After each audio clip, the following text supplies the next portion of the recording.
네, 여러분 반갑습니다. 9월 들어 지난 8월에 휴가 시즌이 있어서 하지 못한 것으로 알고 있고 오늘 2달 만에 기자간담회를 하게 되는 것 같습니다. 가장 큰 도민 여러분의 관심은 기초자치단체 추진과 관련된 추진 상황에 대해서 가장 많이 궁금해 하실 것 같습니다. 그 부분에 대해서 말씀을 좀 드리고 또 기자분들이 궁금해 하시는 부분에 대해서 답변을 드릴 수 있도록 하겠습니다.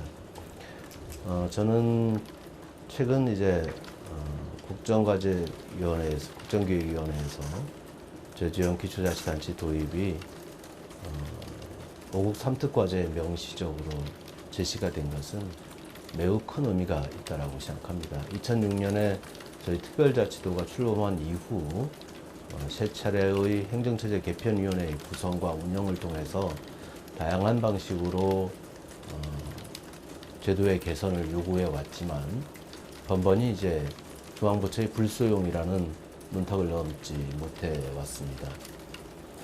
그런 과정에 윤석열 정부가 내란 상황으로 더 이상 행정안전부 장관이 부재한 상황이 지속되었고, 그래서 지난해 저희 도의회 의장과 함께 제출했던 행정체제 개편위원회의 상기위원회의 최종 활동 결과인 행정구역 3개 구역 개편과 기초자치단체 도입과 관련된 건의가 결정이 내려지지 못해 왔었습니다. 저는 다행스럽게 이재명 정부가 출범하고 국정과제에 기초자치단체 도입이 명문화됨으로써 지방자치 발전에 새로운 역사를 쓰게 됐다라고 생각을 합니다.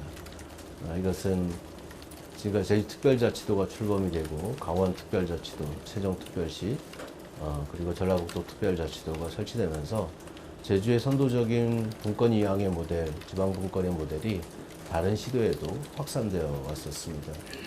그렇지만 제주는 기초자치단체의 폐지라는 한계를 안고 출발을 했었기 때문에 이 문제를 다시 복원시킬 수 있다, 새롭게 도입할 수 있다는 메시지를 주는 것은 지방 분권이 그만큼 더 다양한 방식으로 강화될 수 있다라는 가능성을 보여주기에 충분했다라고 저는 생각을 합니다.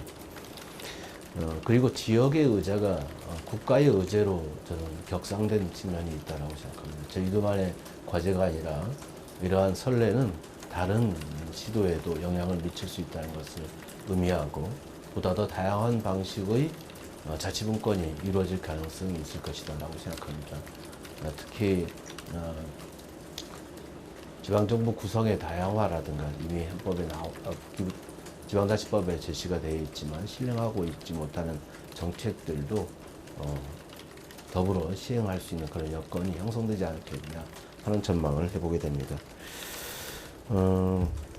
도지사로서 이 국정과제 수행을 위해서 제 임기 동안 진심으로 그리고 조기에 성과를 낼 수 있도록 최선의 노력을 다하겠다는 말씀을 드립니다. 다만 도입 시기와 관련돼서는 행정안전부와 계속해서 실무 협의를 하고 있고 또 지역 국회의원분들과도 의견을 계속 조율하고 있습니다. 그런 과정들이 있었고요. 행정안전부 입장에서는 주민투표가 이루어지더라도 최소한 1년 정도의 시간이 물리적으로 필요하다는 입장을 갖고 있습니다. 관련 법률의 재정비라든가 그리고 청사의 배치와 그다음 시스템의 연결 이제 이런 부분들이 치밀하게 점검되지 않으면 행정의 공백이 생겨서는 안 된다는 입장이기 때문에 지자체를 담당하는 행안부 입장에서는 충분히 이야기할 수 있는 상황이라고 봅니다. 이런 점을 감안할 수밖에 없고, 그리고 국회의원들 입장에서도 일부 구역에 대한 이견이 존재하는 만큼 서두르기보다는 차분하게 이 문제를 다시 의견 수렴의 과정을 거치면서 구역의 문제를 정리하고 하기 위해서는 내년 도입 시기는 시기상조다라는 의견들이 있습니다. 이러한 부분들을 충분히 감안해서 정부와 앞으로 협의를 하겠습니다.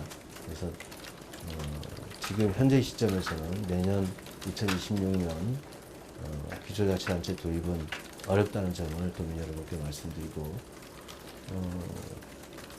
그동안 또 2026년 7월 1일 도입을 위해서 기초자치단체 도입을 위한 도민운동본부라든가 많은 도민 여러분들께서 또 비선거권을 가지신 분들, 비선거권을 위해서 준비해 주신 분들에게는 죄송하다는 말씀을 드립니다.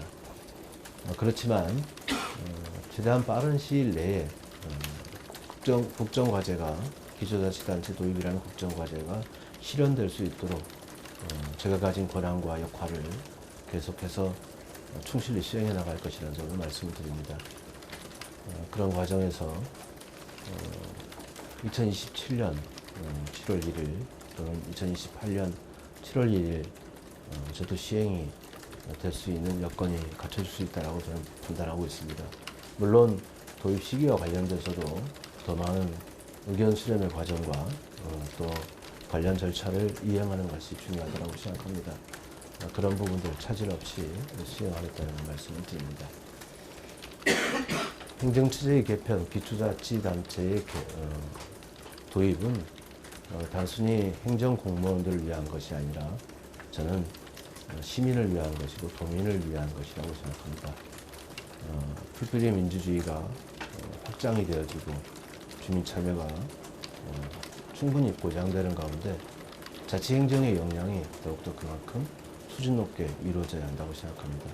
그런 과정에서 도민들은 행정의 서비스를 보다 더 다양한 방식으로 주인된 권리를 향상시키는 방식으로 시행할 수 있는 여건이 향상될 거라고 생각합니다. 기존의 행정시 체제로는 이러한 부분을 담보할 수 없고 그리고 위임된 사무와 그리고 방침을 전달받은 이후에 수동적으로 일을 할 수밖에 없는 구조가 되어 있습니다. 이 구조를 혁신하지 않으면 안 됩니다. 그렇기 때문에 기초자치단체의 도입은 행정개혁의 측면에서 진행되고 있다는 말씀을 드리고 이 행정개혁의 성과가 도민 여러분께, 시민 여러분께 골고루 갈 수 있도록 최선을 다하겠다는 말씀을 드립니다. 네, 이 정도로 모든 말씀을 드립니다. 아, 그래? 말씀을 좀 더 크게 해주시면. 그러면 볼륨을 누구 조금 더 올려주든가. 그래, 내가 가까이 더 할까요? 네, 네, 좋습니다. 그러면 지금부터 그 질의응답하는 시간을 갖겠습니다. 지금 질의응답 시간은 저희 일정상 한 10시에서 10시 10분 사이 정도 되어 있으니까요. 그 시간을 일단은 그 정도로 진행하는 걸로 하겠습니다. 그러면 질문 계신 기자분께서는 그 소속사와 성명 말씀해 주시고 질문 해주시면 답변하는 걸로 진행하겠습니다. 네. 저 JIBS 신문입니다. 2027년이나 2028년 7월에 제도 시행을 하기 위한 여건이 갖춰질 수 있다고 본다라는 말씀을 하셨는데요.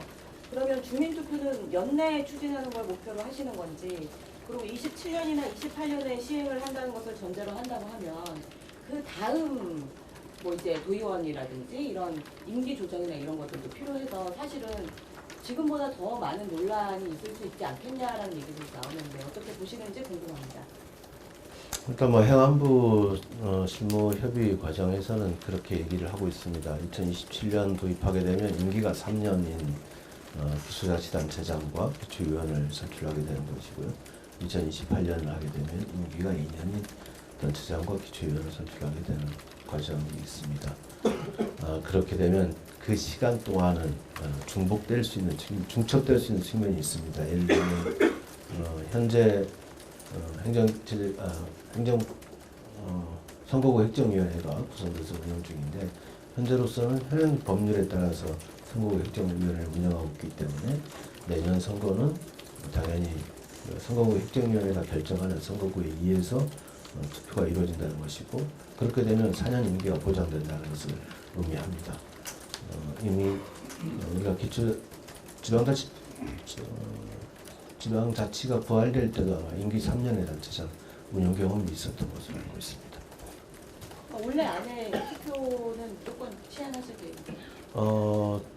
내년 지방선거 전까지 저는 주민투표가 시행돼야 한다는 생각을 갖고 있습니다. 물론 이 부분에 대해서도 구체적인 시기에 대해서는 동의원 수령과 또 행안부와 협의가 더 필요할 수 있다고 생각합니다. 네. 이번에 구역 논란도 있었고 네네. 이번에 의회에서도 네. 여론조사를 추진하고 있는데 그때 이제 이상통 의장은 그런 의견 수렴하는 절차가 공론화 절차가 더 필요하다. 네. 지사님도 아까 그런 말씀을 하신 것 같은데 구체적으로 이거는 뭐 추가적인 공론화 작업을 하실 건지 어떻게 하실 건지 궁금해요. 우선은 저희 기본적인 입장에서는 이미 공론조사가 진행이 되었고 행정처제 개편위원회에서 결정을 한 사항인데 3개 안은 그 당시 2개 구역 안에 대한 검토도 있었지만 그동안의 논의 과정, 행계의 1기와 2기에서의 논의 과정 그리고 또 3기 내부에서의 논의 과정에서 8개 안에는 있었지만 그 압축 안에는 포함되지 않았던 안이 2개 아니었습니다.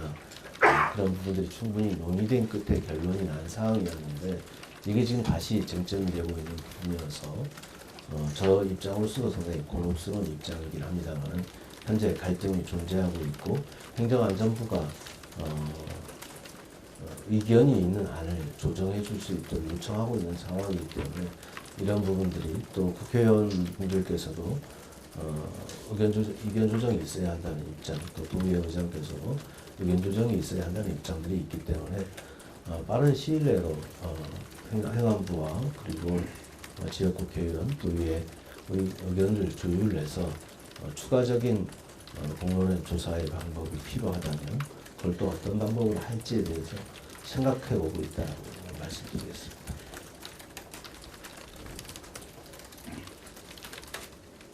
네. SC의 홍준영 기자입니다. 그러면 그 뭐 새로운 행정체제 개편위원회를 또 구성을 하시는 건지 그런 계획을 말씀하시는 건가요? 저는 어쨌든 행정체제 개편과 관련돼서는 도민의 집약된 의견이 모아져야 한다고 생각합니다. 그리고 그것은 단순한 여론조사나 또 몇몇 정치권의 의견에 따라서 결정하기는 어렵다고 보여지고요. 제도에 근거한 위원회가 구성이 되고 그 위원회에서 독립적으로 방안을 마련하는 이런 절차가 필요하지 않을까 생각합니다.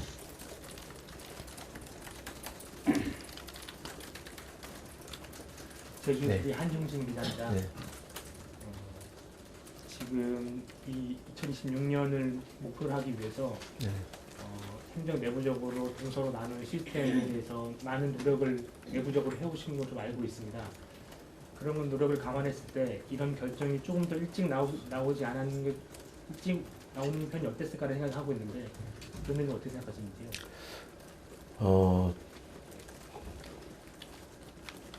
제 입장에서는 조금 낙관했던 측면이 있고요.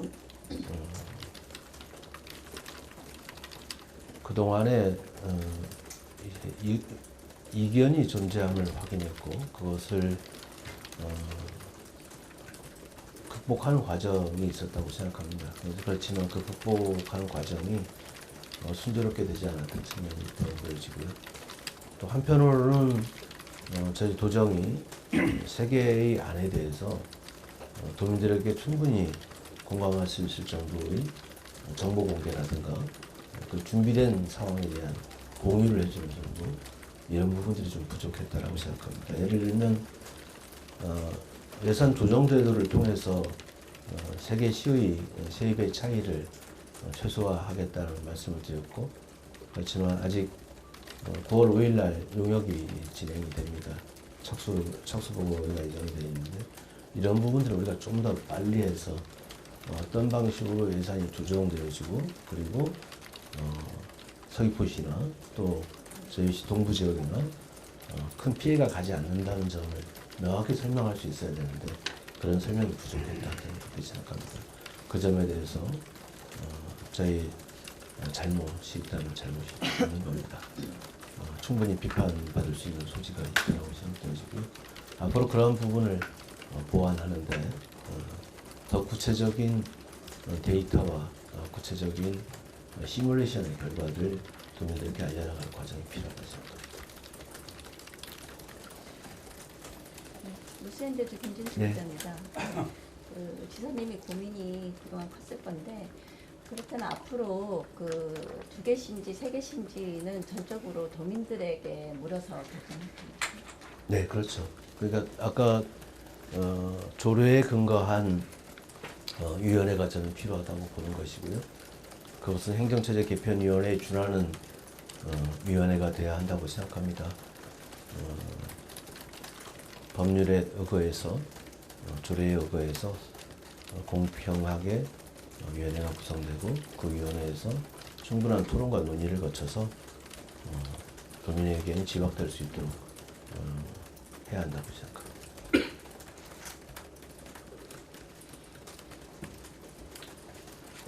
네.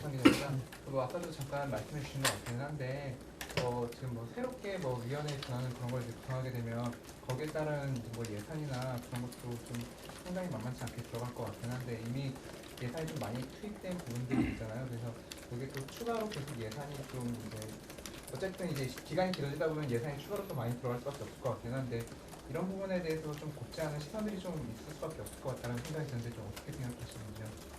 네, 뭐 추가적으로 예산이 수반될 수밖에 없는 상황. 만약에 그렇게 가게 된다면 그런 상황이 될 거라고 봅니다. 다만 그런 과정에 가기 전에 합의를 볼 수 있는 시스템이 있으면 더 좋겠다는 말씀도 드리고요. 그렇지만 불가피하게 또 그렇게 가게 됐을 경우에는 또 도민들에게 양해를 구하고 예산을 확보해서 집행하는 게 불가피하다고 생각합니다. 네. 그 2027년이나 28년 가능성 나눠주셨는데 꼭 27년이나 28년에 출범을 해야 되는 건지 준비는 그 전에 하더라도 출범 자체는 30년에 하면 안 되는 건지. 저는 국정과제에 반영됐다는 의미를 어떻게 해석하냐면 이재명 대통령님의 임기 내에 국정과제를 완수해야 된다는 것으로 이해하고 있습니다. 저 또한 민주당 소속의 단체장 입장에서 국정과제를 대통령의 임기 이내에 해놔야 되겠다는 구체적인 비전을 가지고 로드맵을 제시해야 될 책임이 있다고 봅니다. 그런 점에 있어서 임기 내에 할 수 있는 방법은 물리적인 것을 고려했을 때 27년, 28년을 말씀드리는 겁니다. 29년은 임기 1년을 남겨두고 시행한다는 것은 오히려 더 비판의 소지가 더욱더 커질 것이고요. 30년 7월 1일 도입한다는 것은 임기 내에 또 해당되지 않는다는 저는 해석을 하고 있기 때문에 27년, 28년을 이야기하는 것이고 임기 내 국정과제에 한 발을 더 앞서서 진행하는 것이 맞다고 생각합니다. 네. 이 시기 도입 시기 관련해서 행안부랑 지금 논의를 하고 있는 건가요? 좀 얘기가 돼서 네, 실무적으로는 계속 얘기를 하고 있습니다. 근데 행안부 입장도 국정과제는 최대한 빨리 성과를 내야 한다는 입장을 갖고 있는 것으로 확인하고 있습니다. 행안부에서 중목표를 내년 상반기에 해야 된다라고 얘기한 건가요? 아닙니다. 아직 그것까지는 아니고요. 빨리 해야 된다라고는 했지만 주민투표 도입 시기와 관련된 일정 로드맵은 아직 공개하고 있지 않습니다. 그 부분은 지금 구역 안에 대한 의견이 존재하고 있다는 걸 확인하고 있기 때문에 빠른 시일에 그게 조정되기를 희망하고 있는 것을 알고 있습니다. 네. 제주의 수병훈입니다. 그 지사님께서 생각하시는 가장 이상적인 시나리오, 로드맵 어떤 거라고 생각하십니까?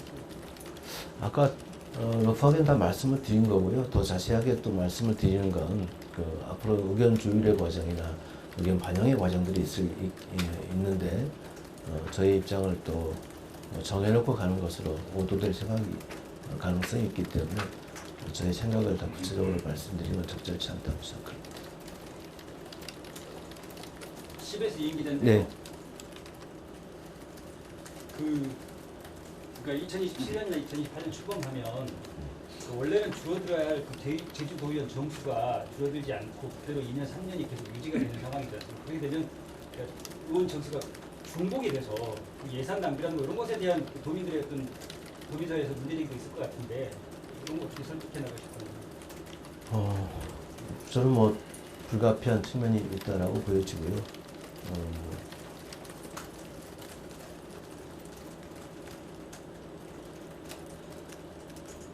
글쎄 어떻게 설득한다. 상황에 대해서 잘 이해를 구하는 방법밖에 없지 않을까 싶습니다. 그리고 그 기간 동안, 중첩되어 있는 그 기간 동안 어떻게 하면 더 도민들에게 더 많은 서비스가 제공이 되어지고 더 많은 편의가 확보될 수 있도록 도정 역량을 집중해 나가는 것, 일로서 보답을 하는 것이 최선의 길이라고 생각합니다. 네. 지금 해양부 입장, 지역 내 의견을 정리해라라는 입장인 거잖아요. 그래야 공투표가 가능하다. 근데 지금 행정구역 관련해서 나누는 분과 관련해서 의견 좁히는 게 쉽지 않을 거라는 생각이 듭니다. 그러면 과연 이게 연내 후보의 다음 지방선거 전까지 주민투표가 과연 가능할지, 의견 조율이 과연 그때까지 정말 깔끔하게 돼서 주민투표 이어질지에 대한 의문도 좀 들거든요. 그 부분에 대해서 어떻게 생각하세요? 어쨌든 의견을 달리하시는 부분에 계신 어떤 분들이든 국정과제를 빠른 시기 내에 달성해야 한다, 성과를 내야 한다라는 생각하시는 데는 이견이 있을 수 없다라고 봅니다. 그러한 부분이 있기 때문에, 전제 조건이 있기 때문에 저는 의견을 조정해 나갈 수 있다라고 저는 생각합니다. 그러면 다음 지방선거 전까지 주민투표는 가능하다라고 낙관하는 그렇게 해야 한다고 생각합니다. 행정구역 조정 관련해서 이번에 당정협의회 때 어떤 식으로 의견을 좀 좁힐지 이런 것도 좀 논의가 됐을까요? 지난번 국회의원들과의 당정협의에서는 이제 그 입장들을 확인하고 또 조율하기 위한 노력을 했지만 구체적으로 앞으로 어떤 방식으로 할 것인지에 대해서는 이야기가 오가지 않았습니다. 그래서 앞으로 그런 부분을 다시 의제에 올려서 논의를 하겠다는 것입니다. 그 자리에서, 당정협의 자리에서 김한규 의원을 제외한 나머지 국회의원 2명은 행정구역 관련해서 어떤 입장인지 혹시 이야기를 하던가요? 그러니까 몇 개로 나눠야 된다.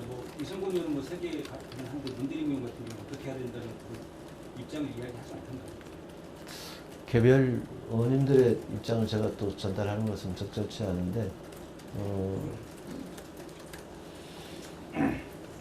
각각의 입장을 갖고 있다. 그렇지만 다른 입장들을 갖고 계시다. 네. 그러면은 지금 같이 위원회를 꾸려서 시정구역에 대해서 재논의할 가능성이 있다고 하면은 지금 현재 진행되고 있는 제주형 도정구역이 대전구역 도정구역이나 청사 재배치 용역 같은 경우에는 세계 기초시를 가장으로 해서 가는 건데 이 용역들은 중단하시는 건지 아니면 계속 하시는 건지? 만약에 이제 그 새로운 위원회에서 새로운 안으로 결정되게 되면 저는 중단될 수 있다고 생각합니다. 그런데 미리 가정해서 이것을 중단시키거나 조정하기는 매우 어려운 구조라는 점을 이해해 주셨으면 좋겠습니다. 그 대통령 임기 중에 그 달성이라는 목표도 물론 중요하겠지만 이 부분 같은 경우는 어쨌든 빨리보다는 그래도 국민들의 뜻을 정확하게 모아나가는 게 중요할 것 같은데 2027년이나 8년을 못하더라도 어쨌든 대통령의 임기 중에 결론이라도 내는 방향으로 추진하시는가요? 저희 입장에서는 국정과제를 도민 의견을 수렴해 나가면서 빠른 시일 내에 해결해야 한다고 생각합니다. 만약에 그 시점까지 도민의 의견을 하나로 모아내지 못하고 또 동의를 얻지 못하는 구조 내지는 분위기라면 저로서도 쉽지는 않겠죠. 물론 또 저희 입장에서는 현재 이 시점에서 최선을 다하는 그러한 모습을 보여드리는 것, 그리고 실제 도민 여러분의 공감을 얻기 위해서 더 많이 설명하고 더 많이 목소리를 듣는 것, 이런 것들이 병행돼야 한다고 생각합니다. 하나만 추가드리면 되겠습니다. 여기 여러 질문 가운데 공통되는 우려가 지금 이전에도 도 국회의원 의장 간의 입장 조율이 안 돼서 결국 현재까지 왔는데 지방선거라는 이벤트를 앞둔 상황에서 이런 정치 주체들이 과연 합의된 날을 안낼 수 있겠냐는 걱정이 생길 수밖에 없거든요. 이전에도 못했는데 과연 1년 남지만 과연 합의된 날을 도출할 수 있겠냐는 걱정이 생길 수밖에 없을 것 같습니다. 어떻게 생각하세요? 아까 뭐 비슷한 답변이 있었던 건데요. 국정과제를 수행해야 한다는, 성과를 내야 한다는 데 있어서는 이견이 없는 겁니다. 그 이견이 없는 상황에서 방안을 마련해야 되는 건데, 지금 법률안을 이제 2개가 제출되어 있는 상태인데, 어떤 과정이 필요하지 않겠냐는 의견도 있습니다. 그러니까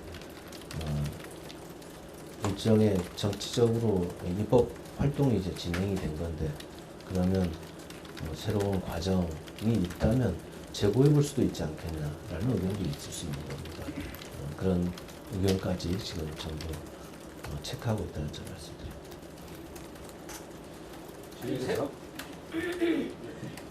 로리. 네. 저는 행정구역 개편도 중요한데 지금 9월 말에 전국적으로 이제 무비자를 네. 그래서 좀 제도가 4개월 네. 받을 것 같은데 그 제도에서 어떤 대책들을 준비하고 있는지 구체적으로 좀 말씀해 주시죠. 무비자 정책이 우리한테 영향을 미칠 수 있을 거라고 봅니다. 다만 우리는 그동안 특별한 한중 관계 영역을 형성해 왔고 또 대중국 마케팅도 집중적으로 진행을 해오고 있습니다. 현재 외국인 관광객 중에서도 중국 관광객이 차지하는 비중이 절대적으로 높은 점은 우리의 이러한 정책이 제대로 수행되고 있다라는 측면을 보여주고 있습니다. 단체 관광객이 앞으로 전국 무비자인 경우에 육직으로 갈 가능성이 매우 높다라고 생각합니다. 다만 지금 현재 제주는 MZ세대를 중심으로 한 개별 관광객으로 이미 전환된 상황이기 때문에 당장 비자 면제 자체가 개별 관광객에 그렇게 크게 영향을 미칠 것으로 보지는 않습니다. 추이를 더 자세히 살펴보고 이렇게 하겠습니다만 제주에서의 이벤트, 제주와 중국의 우호 관계가 얼마나 더 강화돼야 하는지를 계속적으로 메시지를 내야 한다고 생각합니다. 칭다오 항로 개설도 그와 관련된 메시지로 중국 국민들에게 각인될 수 있도록 해야 될 것이고요. 또 이번 9월에 추진하고 있는 한중 교류주간 행사도 그런 메시지가 확대될 수 있는 계기로 삼을 생각입니다. 특히 지난 해난사고 과정에서 중국 해경이 우리 어선 선원들을 구조한 일은 이런 한중 관계, 중국과 제주와의 관계에 아주 큰 메시지를 줄 거라고 생각합니다. 그 5분을 저희들이 제주로 모셔서 명예도민증을 수여하는 것을 준비하고 있습니다. 그런 과정에 미담이 전 세계에 전파되는 계기가 되고 중국 내도 매우 확산되지 않을까 기대하고 있습니다. 면밀히 지켜보면서 외국 관광객의 추이 문제에 대해서 살펴보도록 하겠습니다. 현재까지는 관광 추이는 상당히 좋습니다. 8월 BSI 이제 저는 경기조사 발표도 있었지만 8, 9월이 예년에 비해서 전통시장은 30% 이상 좋아졌다는 평가고 또 소매시장은 20% 좋아졌다는 평가, 소상공인들은 그런 평가가 있고 9월 들어서도 9 내지 8%의 성장을 전망하고 있기 때문에 좋은 흐름이 이어질 거라고 보고 있고 지금 오늘부로 이제 마이너스 3.9%, 3%대로 처음으로 지금 낮춰졌습니다. 마이너스 15에서 지금 이 단계까지 오고 있는데 빠른 시일 내에 플러스로 전환시키기 위한 계기가 마련될 것으로 기대하고 있다는 점 말씀드리고 관광 산업이 경쟁력을 유지하는 게 제주 지역 경제에서는 절대적으로 중요한 만큼 이 문제에 대해서 사활에 걸고 있다는 말씀을 드립니다. 다시 들어가서 죄송한데요. 새로운 공론화 과정을 하게 되면 그 기초자치단체의 부활은 전제로 하되 행정부에만 갖고 하겠죠. 그렇습니다. 이정재적 공상이제가 다른 내용인데 어제 대변인도 어제 브리핑을 하셨는데 그 뭐 가짜 주장이 지사님의 이제 일정에 대해서 비상경 당시에 일정에서 가짜 주장이 나오고 있다 뭐 이렇게 이제 브리핑을 하면서 이제 대변인께서 이제 그 당시에 이제 지사님의 이제 지사님이 어떻게 움직였는지에 대해서 간략하게 설명을 해주시긴 했는데 아무래도 지사님이 직접 그 당시에 대해서 좀 얘기를 해주는 게 이런 뭐 의혹이나 이런 해결에 좀 더 도움이 되지 않을까라는 생각이 들거든요. 뭐 그렇게 하죠.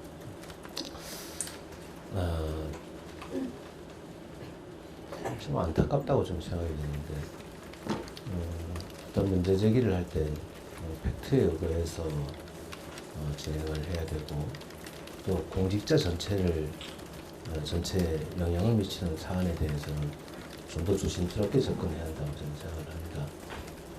우선 저 입장에서는 도의사의 직무를 수행하고 있는 것이고 그런 수행의 과정이 모두 다 기록에 남겨져 있고 체크가 되고 있습니다.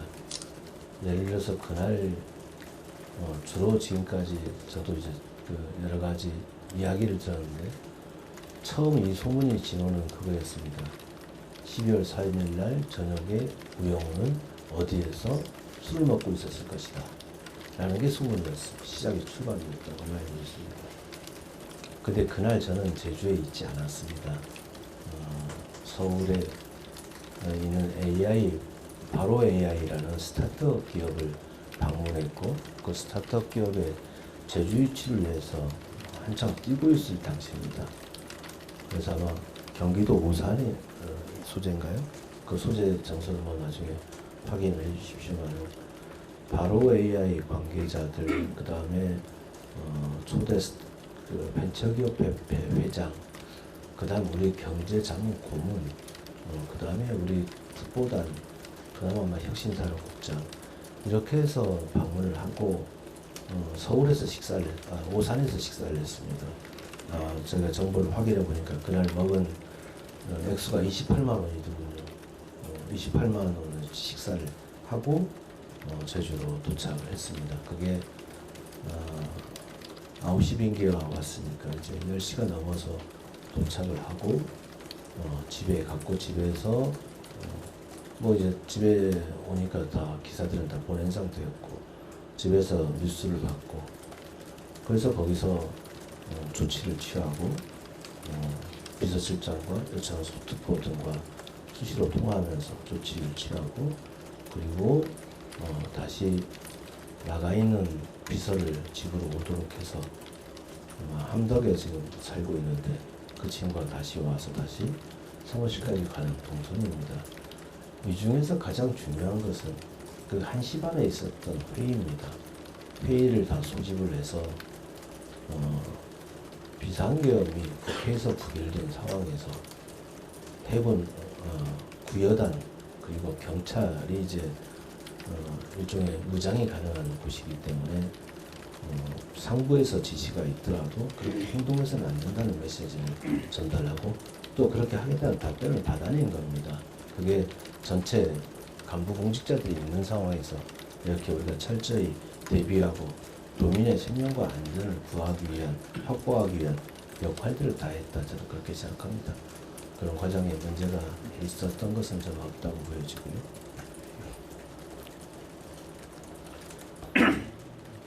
지사님 여기서 조금 궁금한 부분이 그럼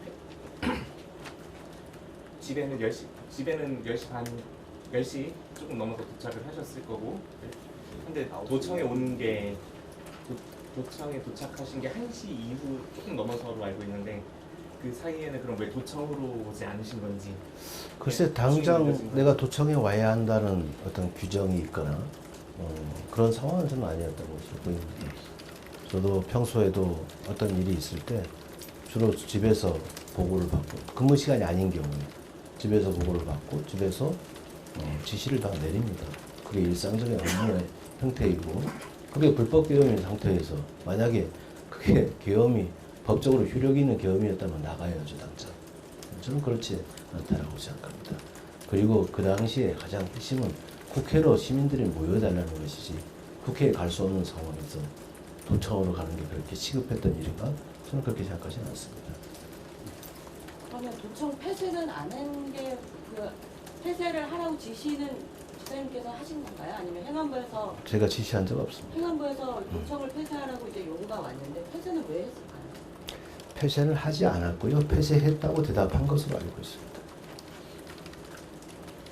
그 당시 상황이 뭐 지사님께서 하셨던 일련의 절차들이 행정력이라든가 뭐 그거는 문제가 없다고 생각하고 그리고 내란에 뭐 동조하고 이러면 전혀 저는 생각은 안 합니다만은 당시 상황을 비춰볼 때 뭐 국민들이나 도민들이나 다 어떤 리더가 그 긴박한 상황에서 이렇게 중심 잡고 가는 모습을 보여줬어야 되는데 지사님께서 1시 넘어 모습을 나타내시고 그 이후에 뭐 SNS에 글을 올리시고 하는 것들이 좀 더 빨리 되고 좀 더 강한 모습으로 좀 이렇게 잡는 모습을 보여줬어야 되지 않느냐 그런 리더십이 좀 당시 상황에 없지 않았냐라는 그런 부분에 대해서 좀 아쉬움이 있는데 그런 측면에서는 어떻게 좀 생각하십니까? 아니 내가 군과 경찰을 대상으로 그런 메시지를 강력하게 낸 건 그걸 한번 좀 비교를 해보셨으면 좋을 것 같다는 생각입니다. 그러니까 좀 더 일찍 예를 들면 뭐 김도현 지사 같은 경우는 이런 시간에 개혁의 불법성에 대해서 좀 SNS에서 밝히고 했는데 용기 있게 좀 더 나서줬으면 좋았지 않았냐 이런 좀 아쉬움이 좀 있어서 그런 부분에 대해서 어떻게 생각하시는지. 네, 더 노력하도록 하겠습니다.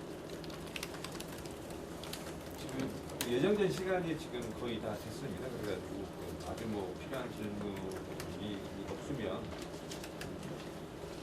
오늘 기자간담회는 이것으로 마치는 걸로 하겠습니다. 괜찮겠습니다. 네, 그러면 오늘 기자간담회는 이걸로 마치도록 하겠습니다. 고맙습니다. 자, 수고들 하셨습니다. 네, 수고하셨습니다.